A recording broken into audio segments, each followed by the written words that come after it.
சேனைகளின் கர்த்தர் அவரது நாமம், உண்மையுள்ளவர் என்பது அவர் அடையாளம். சேனைகளின் கர்த்தர் அவரது நாமம்,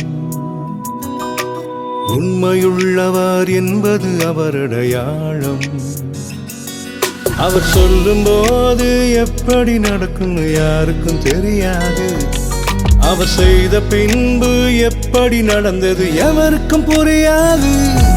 அவர் சொல்லும் போது எப்படி நடக்கும்னு யாருக்கும் தெரியாது. அவர் செய்த பின்பு எப்படி நடந்தது எவருக்கும் புரியாது.